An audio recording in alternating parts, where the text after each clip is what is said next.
गुजरात प्रांत के काठियावाड़ क्षेत्र में समुद्र के किनारे सोमनाथ नामक विश्व प्रसिद्ध मंदिर में यह ज्योतिर्लिंग स्थापित है। पहले यह क्षेत्र प्रभास क्षेत्र के नाम से जाना जाता था। यहीं भगवान श्री कृष्ण ने जरा नामक व्याध के बाण को निमित्त बनाकर अपनी लीला का संवरण किया था। यहाँ के ज्योतिर्लिंग की कथा का पुराणों में इस प्रकार से वर्णन है। दक्ष प्रजापति की 27 कन्याएं थी। उन सभी का विवाह चंद्रदेव के साथ हुआ था, किंतु चंद्रमा का समस्त अनुराग और प्रेम उनमें से केवल रोहिणी के प्रति ही रहता था। उनके इस कृत्य से दक्ष प्रजापति की अन्य कन्याएं बहुत ही अप्रसन्न रहती थी। उन्होंने अपनी यह व्यथा कथा अपने पिता को सुनाई। दक्ष प्रजापति ने इसके लिए चंद्रदेव को अनेक प्रकार से समझाया, किंतु रोहिणी के वशीभूत उनके हृदय पर इसका कोई प्रभाव नहीं पड़ा। अंततः दक्ष ने क्रुद्ध होकर उन्हें क्षयग्रस्त हो जाने का शाप दे दिया। इस शाप के कारण चंद्रदेव तत्काल क्षयग्रस्त हो गए। उनके क्षयग्रस्त होते ही पृथ्वी पर सुधा, शीतलता, वर्षण का उनका सारा कार्य रुक गया। चारों ओर त्राही त्राही मच गई। चंद्रमा भी बहुत दुखी और चिंतित थे। उनकी प्रार्थना सुनकर इंद्रादि देवता तथा वशिष्ठ आदि ऋषिगण उद्धार के लिए ब्रह्मा जी के पास गए।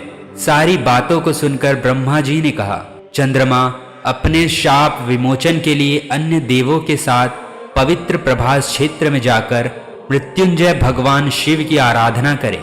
उनकी कृपा से अवश्य ही इनका शाप नष्ट हो जाएगा और ये रोग मुक्त हो जाएंगे। उनके कथनानुसार चंद्रदेव ने मृत्युंजय भगवान की आराधना का सारा कार्य पूरा किया। उन्होंने घोर तपस्या करते हुए 10 करोड़ बार मृत्युंजय मंत्र का जाप किया। इससे प्रसन्न होकर मृत्युंजय भगवान शिव ने उन्हें अमरत्व का वरदान प्राप्त किया। उन्होंने कहा, चंद्रदेव तुम शोक न करो, मेरे वर से तुम्हारा शाप मोचन तो होगा ही, साथ ही साथ प्रजापति दक्ष के वचनों की भी रक्षा हो जाएगी।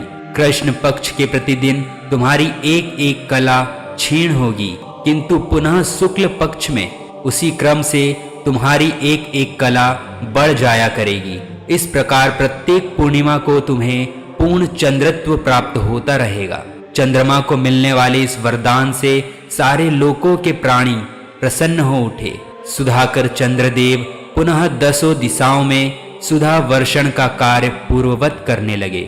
शाप मुक्त होकर चंद्रदेव ने अन्य देवताओं के साथ मिलकर मृत्युंजय भगवान से प्रार्थना की कि आप माता पार्वती जी के साथ सदा के लिए प्राणों के उद्धारार्थ यहाँ निवास करें। भगवान शिव उनकी इस प्रार्थना को स्वीकार करके ज्योतिर्लिंग के रूप में माता पार्वती जी के साथ तभी से यहाँ रहने लगे। पावन प्रभास क्षेत्र में स्थित इस सोमनाथ ज्योतिर्लिंग की महिमा महाभारत, श्रीमद् भागवत तथा स्कंद पुराण आदि में विस्तार से बताई गई है। चंद्रमा का एक नाम सोम भी है। उन्होंने भगवान शिव को ही अपना नाथ स्वामी मानकर यहाँ तपस्या की थी। अतः इस ज्योतिर्लिंग को सोमनाथ कहा जाता है। इसके दर्शन, पूजन, आराधना से भक्तों के जन्म जन्मांतर के सारे पाप और दुष्कृत्य विनष्ट हो जाते हैं। वे भगवान शिव और माता पार्वती की अक्षय कृपा का पात्र बन जाते हैं। मोक्ष का मार्ग उनके लिए सहज ही सुलभ हो जाता है। उनके लौकिक परलौकिक सारे कृत्य स्वयमेव सफल हो जाते हैं। तो बस यहीं तक था आज का वीडियो।